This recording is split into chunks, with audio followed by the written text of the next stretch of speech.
On today's episode, we are going to talk about personal boundaries. We all have limits and expectations of how we want to be treated and what we're willing to accept into our lives, but setting and communicating and maintaining those boundaries is hard and difficult. And we feel pressure to please people and we fear being judged and rejected. So we're going to talk about why it's essential to establish clear boundaries first, communicate them effectively second, and then maintain them. And then also touch on like common challenges that we face when we're setting those boundaries, the guilt, the fear, the pushback that we get from others. So whether you're looking to set boundaries in your personal or your professional life, this episode will provide valuable insights and practical tips to help you navigate this important aspect of self-care and personal growth and stick with it even when it gets hard. So boundaries feels like a dirty word, it's like one of those things that everybody knows what it is and understands. But when you get down underneath the surface, it's kind of like, ew, gross, because it's touchy, right? And I don't know why I feel that way. And maybe that's just my perspective, but I just feel like it's difficult enough to understand what my own personal boundaries are to begin with, right? So just even starting there can be a challenge because that's ever evolving. And sometimes you aren't sure because you've been hit with something you weren't expecting. And then now my boundary changes. So like just starting with establishing what my boundaries are is a difficult thought process and conversation to have in the first place. But it's definitely worth your time to do. Yeah, it's one of those things where it's an obvious, like, okay, you want to be respected. You want to have this happen in this way. You don't want this invited into your life. Well, you probably ought to spend some time figuring out what that looks like then.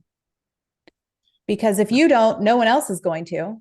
And if you don't, you're just going to get yanked around by what everybody else maybe thinks is important. You're going to live a frustrated, angry, I was angry for so long, an angry life because you just feel misunderstood and disrespected and unseen, right? You don't really have a voice because if you don't know what your voice is to begin with, you can't send it out to the world. And spending time establishing what that is imperative to the next steps in boundaries. I think the only way that I can do it is inside out. And so, Mm-hmm. what are my boundaries for myself? And for me, just a real obvious one was like, all right, I'm not going to drink anymore. Mm-hmm. Okay, boom, that's my boundary for myself. And then just going out from that, like, then my spouse, what's my boundaries with my spouse? What's my boundaries with my kids? What's my boundaries with my work? Am I going to take calls at midnight on a Saturday night? Right. This just last Saturday, I took a call at 9 o'clock and did a pre-approval for somebody that needed an updated pre-approval letter.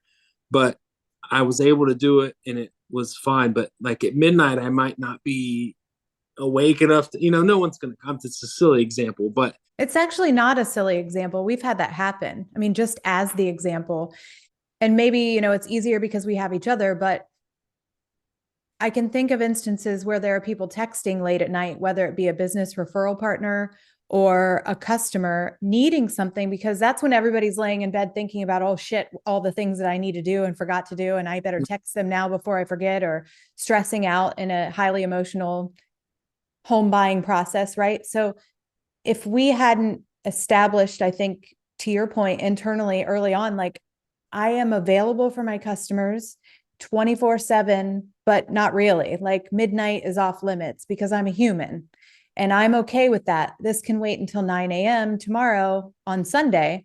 And if that's not good enough, maybe this isn't a business relationship that's going to work out.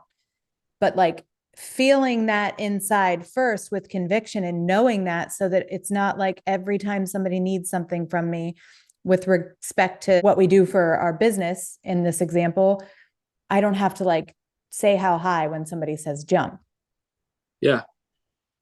I think it's when you're talking about boundaries, it's you immediately start thinking of like your boundaries with everybody else. But I think it definitely starts with the boundaries that you have for yourself, the rules of which you're going to operate from going forward. Maybe that's I'm not going to drink alcohol, or I'm going to work out, or whatever it is. Like right now we're just ending a fast where we haven't eaten anything for almost 24 hours, and we set a boundary like we're not going to eat any food for 24 hours just to kind of reset everything after coming off of a weekend where we've eaten a lot of bad food, just to help ourselves kind of start off the week. That's a boundary, like there's so many little boundaries that you create for yourself. Right. And understanding them, setting them, and then adhering to them yourself is step one. Yeah. But then it does extend out to everyone else. And one of the points of contention in our marriage and a source of frustration for me, likely my entire life, has been that I know what my boundaries are. Okay, check. I can figure that out. Thank you. But how do I communicate them to everyone else without being a disappointment, without being nasty? How do I do it nicely?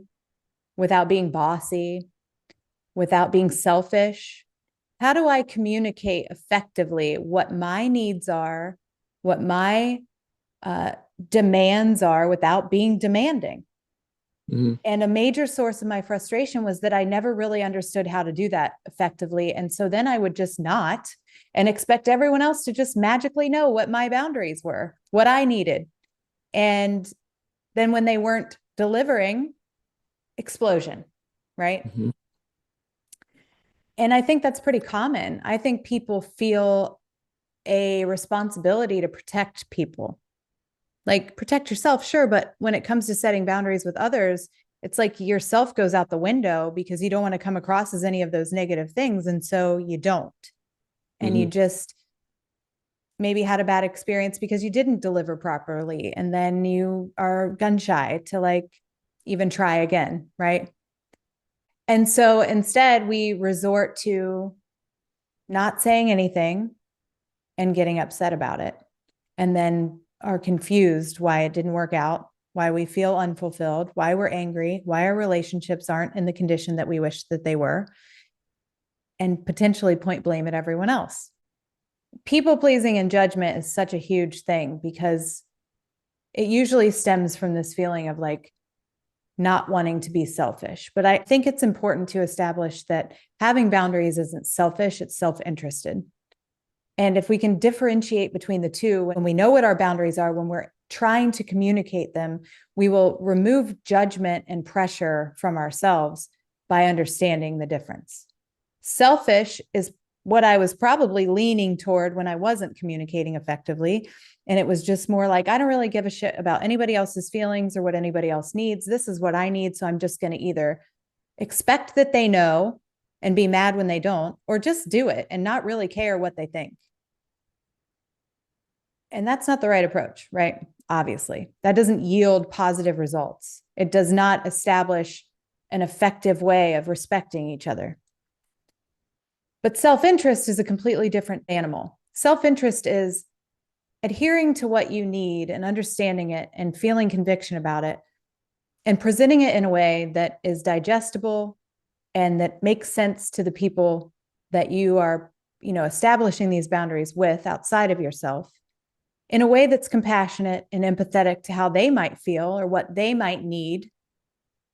And being open to the idea that like, they may not like your boundary. And honestly, that doesn't have anything to do with you. But not in an like, I don't give a shit what you think kind of way, but more in a, maybe this isn't just, maybe we just are not compatible in this way. We don't see things the same. And instead of judging and being angry about it, being accepting of it. Everyone's different. So, for example, in our dynamic, you are a lot more outgoing with your, this is what I like, this is what I don't like. Very, very outgoing with it. So you've had to work on being able to soften that blow and not be so obtuse about your boundaries, you know. And I have had to learn to be more direct with what my boundaries are when it comes to myself, my family, my spouse, because I'm so laid back and chill about everything that my boundaries are pretty loose, you know, like when it comes to, I'm just being honest. I mean, I know that's not, you know, super self flattering, but an awareness that I have learned about myself as I've become, you know, on this journey to like understand what the heck's going on in here, you know, like that is how I am. I'm very go with the flow about stuff. And so for me to be able to be more direct has been very refreshing when you are able to establish, you know, good communication, good boundaries with your spouse, employer, kids, then it becomes a lot more enjoyable because you're able to know, like, all right, if this situation isn't quite what I want, I am confident enough and know what my boundaries are enough to where I can say this isn't working out any longer. There has to be a change, you know. So when you say boundaries, but two different perspectives of it, you know, someone that's more direct and laid back, just the way they have to deal with it. Yeah. And a couple of things on that. So, yes, I am more direct, and that's likely why it came across as aggressive. And especially when I wasn't clear with my directness. And it was kind of like, okay, well, we're all tiptoeing around on eggshells because we don't really know what you want. We just know you want something and we're not doing it right. But the second thing that I am curious about as it pertains to you a little bit is like, why do you think that is, that you are more laid back and loosey goosey? Do you think it's because you're afraid of disappointing people and you lean toward no conflict and not rocking the boat? Or do you think it's because you are very in touch with yourself with regard to like what's really important and what's not, or both, or maybe one and then the other? Like, which is it for you, do you think? Because it is true, you're a lot more laid back, just generally speaking, as a person than I am, if we're talking about ourselves. But like when it comes to setting boundaries, why do you think you are okay with letting them be loose? I am more focused on the macro of life. I know that sounds crazy, but I'm more focused on the very, very big picture and less about the minutia. And maybe that's just from being a dad versus a mom and male versus female. I don't know. Mm-hmm. But I feel like as a mom, you are like the schedule and the coordinator, and you're like running the household as it is in most households. You know, the husbands don't know half the stuff that the moms do to keep things going. You know, I'm It could assuming be the opposite, it but could be the probably the opposite. dynamic in some But capacity. in my experiences, you know, that's how it's been. And I feel like for every 100 micro decisions you can make, I can make like three. And it's just the male brain versus the female. And again, I could be making this up, but this is just, again, my observation of how things work. I'm provide, protect in a different mindset. And you're like making sure this is this is here, this here, which Efficiency, nurture. efficiency. So you have a lot more hands on the wheel when it comes to the minutia and the boundaries. You know, that would just be my observation of why it's different from me to you. I guess I'm asking a little bit deeper than that, though. I understand the difference. I understand that we view boundaries and deal with boundaries and are different in our approach. But I guess I'm not challenging you, but asking you to think deeper on that. Not because you don't have to, because mom's doing it, but is it because you don't want to have conflict, or is it because you're really good at understanding what's most important? Because what you just said is true, but it also then puts all the pressure on me and says like, well, mom makes all the decisions, so I don't really have to, and I can be loosey goosey with my boundaries. And I know what you mean, and Mm-hmm. you don't mean it that way, but like, Mm-hmm. if you remove that layer and you have to answer the question of like, is it to avoid conflict, or is it because I am good at knowing what's most important to to really hone in on? I'm sure it's a combination of both, but which do you think you lean toward personally? I mean, personally, I'm more of a people pleaser Mm-hmm. than you are. Mm-hmm. Uh, my personality and I don't like to rock the boat.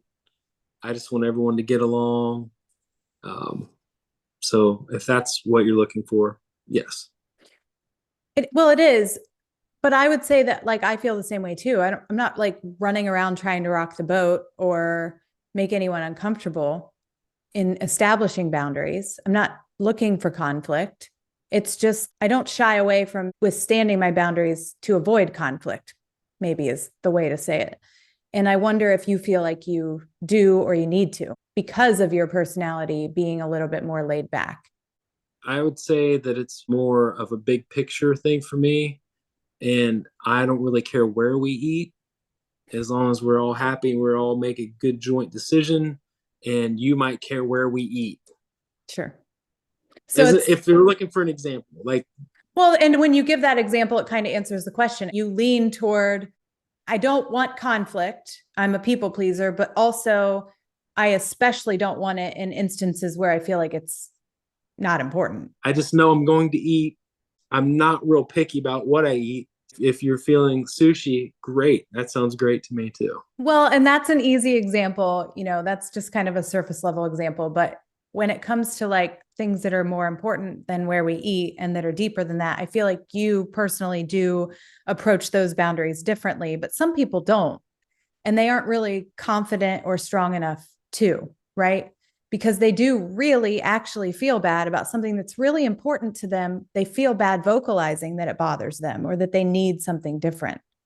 And so, at the end of the day, if you continue to let that boundary be broken or not establish it in the first place, that leads to a life of, for me, it was anger, frustration, sadness, depression. I mean, all of those negative emotions that we get consumed by because we feel unseen. We, gave our own examples, but circling back to the important part is that once we understand what our boundaries are, we need to be confident enough in establishing those and communicating those with the people around us, and not just assuming that they know what they are, and not just allowing ourselves to be a doormat and our boundaries to be crossed all the time because we don't want to rock the boat. And sometimes that means saying no to things when you're already at full capacity, even if it's going to make somebody upset. Sometimes it means having difficult conversations when your feelings are hurt that are uncomfortable and don't feel good and might be embarrassing or might feel stupid. But the necessity of having those conversations is imperative to establishing and communicating your boundaries. I'm upset about something. You don't just automatically know what it is. You're not a wizard or a mind reader, right? And sometimes it looks like apologizing as people, as moms, as dads, understand that about ourselves. You can't make any change if you're not aware, right? So even if you're not like confident enough to communicate effectively yet, understanding why you're not is probably a stepping stone to being able to make that change. That if I know that I just like wavered on my loose boundary here because I didn't want to upset anyone, then I got to go back in and figure out why. And then that's going to help me understand and build confidence so that I can communicate it outward. I think the next phase, like for me personally, in this boundary conversation is like ever evolving. Is that like once, okay, I know what my boundaries are. And now I've figured out how to like actually communicate them in a way that doesn't come across as bitchy or selfish or demanding. There's a new frustration that then comes in because you feel like you've done your piece. And then what the other party does with what you've established is not really up to you. And I think that the next step in this process for me personally is like this frustration that I feel with forgiving people for breaking my boundaries over and over and over again. Maybe I'm not apologizing so that the conflict goes away, but I am definitely wavering so that I can not hurt people's feelings or accommodate their viewpoint a little bit more and take the high road, And I wonder if that's pretty common too, that people feel like, gosh, I really understand and have communicated what I need and what's important to me. And you just keep ignoring it and disrespecting it and breaking it? And at what point is it the other party's responsibility to take ownership of the fact that they keep breaking that boundary? And maybe there's not a capacity to do so. And then maybe that just circles right back to communication again and those uncomfortable conversations. But what do you think? I think the hardest part about voicing your opinion or setting boundaries or whatever, however you want to frame it, is that you're not people pleasing, you're potentially letting people down. Mm-hmm. And that's how I feel, is like, if I say no to, say someone wants me to do something and I'm like, I don't really want to do it. So I'll say no, but then I'm like, oh man, I hate to let them down because they were looking forward to it. Whatever the situation is, like, you just, that lives very strongly inside of me, where I don't like to let people down. I don't like to be the reason that they're not able to do whatever. And like, so Or experiencing pain or disappointment. Yeah, that's the hardest part. And what we do for a living, as a mortgage lender, people come to you and say, help me buy a house, help me get my finances in order so I can buy my dream home. And they give you all their paperwork and you look at everything and you're like, oh, everything looks good, but this, and for whatever reason, it's not going to work. And that's the hardest thing to do, is call them back and be like, hey, everything looks great on paper, but this and this, so we can't approve you for that much or whatever. It just doesn't work. That's the worst call to make, because then they're like, you just feel like you're letting them down. So I would say in the business that we're in, it's 10 times that, because we're in the people pleasing business. Like, oh, you want to buy a house? You want to buy $1 million home? Okay, well, great. Well, we'll find a way. We're like conditioned to like do that, Well, and I think that there's a difference though between being like optimistic and helpful and then also having a hard boundary. And it's easier in that role to express what that boundary is because you don't get to choose. Because there's rules that It's not an emotional Fannie Mae boundary. makes or the Right. bank makes. Yeah. So you can differentiate that when you call a customer back and you say, everything looks great, except this doesn't fit the guideline. And I'm sorry, we're not going to be able to do this. There's guidelines. Doesn't have anything to do with you personally, right? But it has to do with the guidelines. So it's a little easier to deliver, even though it still sucks. Yeah. And it's, you still feel like you're disappointing people, but you can like isolate it to, it's not you. But when it's your emotions, when it's your family, when it's your spouse, it's really difficult to do so.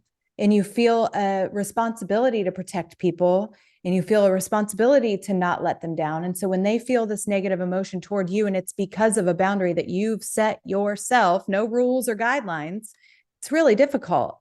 And so I think I personally would say that I continue to allow this boundary to be crossed, forgive people. Maybe they don't mean to, or they don't understand, or I don't want to hurt their feelings. And I guess that's where I feel like I'm in this phase of like, at what point am I able to say, like, I can't worry about if it's going to hurt their feelings. I can't worry about if they like it or not. It's because there's a cost to everything. And so if I'm worried about hurting their feelings and I bend my boundary, then it hurts my own, or it impacts another area of my life. And I don't really know what the right answer is, except for maybe practice and continuously revisiting our own boundaries and having a lot more conviction and a lot more confidence in expressing and communicating them. And then I think it just probably, if you can continue to do that consistently, it probably just maybe takes care of itself, and the natural evolution of like relationships takes place, right?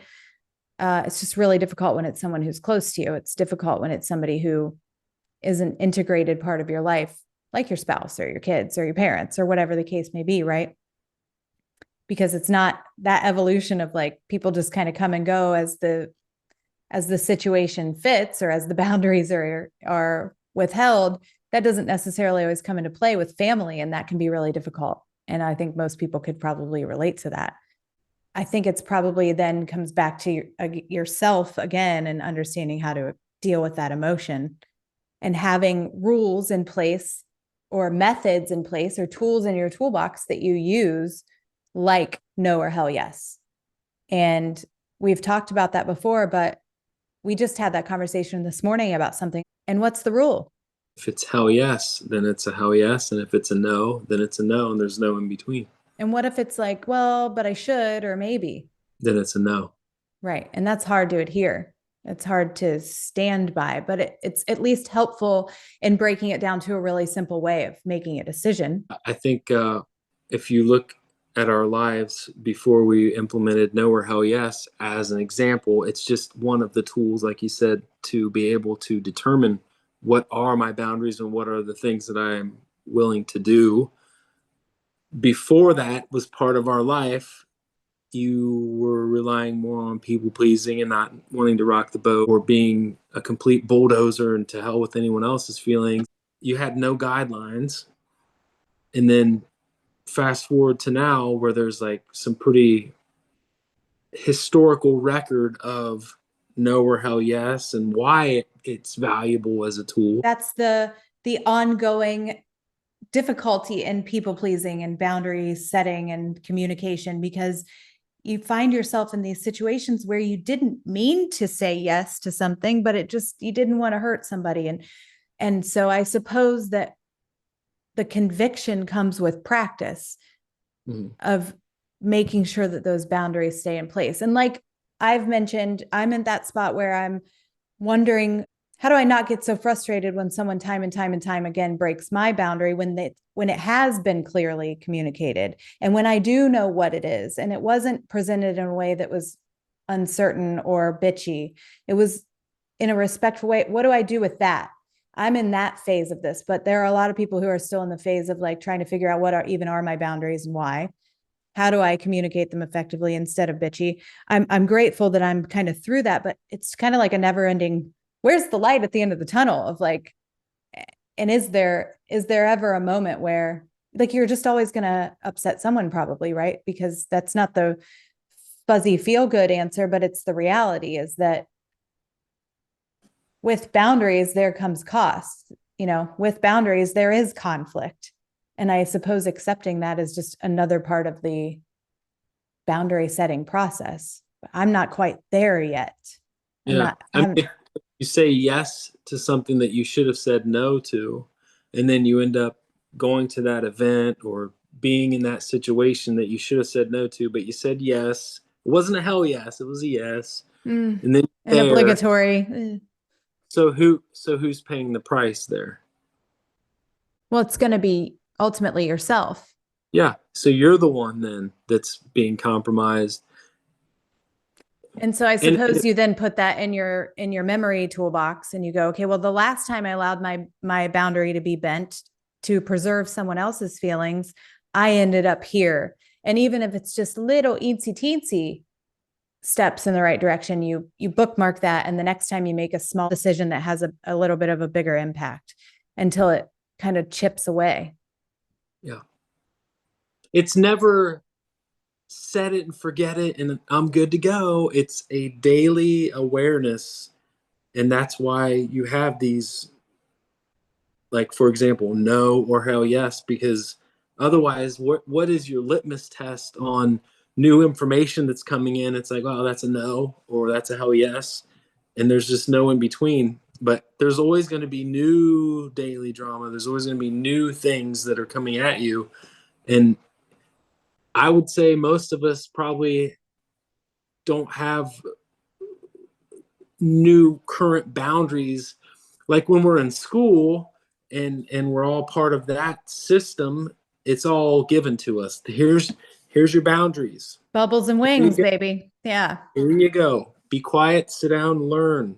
Remember these dates, and we're gonna, test you on your memory of this math equation. But then you graduate and you go out into the world and you're like, well, now what? I don't have any of those boundaries that they gave me. And then employer says, here's your boundaries now. You got to show up and do this and this. But, it's easy to get lost in the shuffle. And there's no like teacher there, principal there to like give you these boundaries to tell you what to do and where to be. And that's when I feel like it kind of like gets fuzzy for people, Yeah. At least it did for me. Right. Same. You know, the time I'm referencing when I wasn't sure how to express and communicate my boundaries, even if I felt like I knew what they were, it was a completely new phase of life for me. I was a new mom. I'm in my early 20s. I went from like anything goes, party girl, life of the party, to like, okay, well, now I'm supposed to show up in this new role in this new world, and I don't know anything here. What are So my how boundaries going to so be? how do I know what I accept and what I don't when I'm not even sure where I'm at yet, you know? Yep.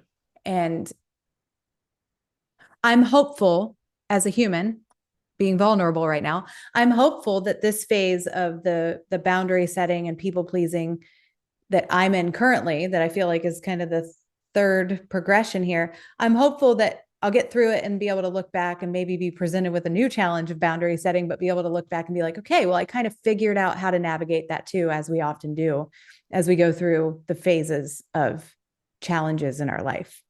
Mm-hmm. But for the people who are just figuring out how to understand what their own self boundaries are, you do, and it progresses, and then you end up where I am, and we're in the same boat yet again. But self evolution. You know, I feel like if you just replace all of the details, the specifics, and you just isolate things for what they are in a very just vanilla way, everybody has this that they deal with, everyone. And it might not look like it and it might not appear, but like the person who looks like everything is cohesive in their world might be really hurting on the inside because they're compromising their boundary. And so I think having this conversation around exploring it and that it's okay is like a very necessary conversation for people to have, not just Yeah. about what their boundaries are, but about their experience and what they're feeling, because you probably find somebody sitting right next to you that feels the exact same way. And that's when you feel seen and you feel validated. And then you also feel a little bit more confident the next time in your decision-making process. Keeping to ourselves about feeling this way is doing no one any good. I'm not talking go gossip and bitch and complain and moan about it. I'm talking about constructive conversations where you actually feel like, oh gosh, I'm not alone. And knowing that you feel this way too makes me feel better and feel more convicted in how I feel and stronger in my approach to communicating my boundaries and sticking to them. Yeah.